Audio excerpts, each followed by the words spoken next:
Tensions between arch-rivals Israel and Iran flared again this week with an apparent Israeli airstrike targeting a key air defense system near Iran's central city of Isfahan. This bold move, contradicting Iranian claims of a minor incident, sent shockwaves through the already volatile region. Satellite imagery suggests the strike hit a radar system for a powerful Russian-made S-300 air defense battery. This attack, far more precise than Iran's recent large-scale drone and missile assault on Israel, appears to be a calculated message. Analysts believe both sides are now trying to de-escalate after a series of tit-for-tat attacks, but the strike raises serious questions about Iran's air defenses and its relationship with Russia. Experts see the strike as a demonstration of Israel's capability to penetrate Iranian airspace and neutralize their most advanced air defense system, the one safeguarding their sensitive nuclear facilities. Iran, however, maintains a facade of indifference.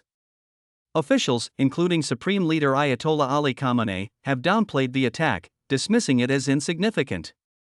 Satellite images reveal burn marks around the deployment site of the S-300 radar system, seemingly contradicting these claims. Analysts believe Iran might have removed other components of the missile system, possibly to protect its nearby Natanz nuclear enrichment facility. Experts believe Israeli fighter jets likely launched the attack from Syrian airspace, using advanced long-range missiles to strike the target in Isfahan. Smaller drones might have also been involved, considering Israel's history of covert operations inside Iran. Despite mounting evidence, Iran's foreign ministry continues to deny any damage or significance to the attack. The saga of the S-300 system highlights the challenges Iran faces in acquiring advanced weaponry. Russia initially agreed to sell the system to Iran in 2007, but the deal was frozen for years due to pressure from the US and Israel.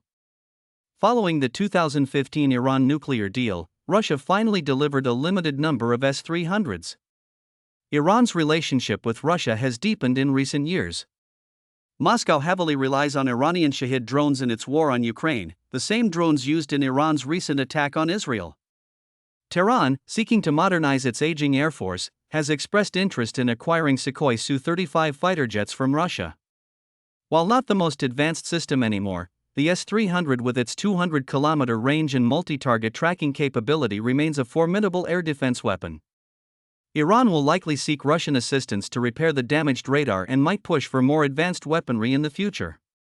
This tit-for-tat exchange between Israel and Iran keeps the region on edge. While both sides seem to be avoiding a full-blown confrontation for now, the potential for further escalation remains high. The question that lingers is whether Russia, increasingly entangled with Iran, will be drawn deeper into this complex web of conflict.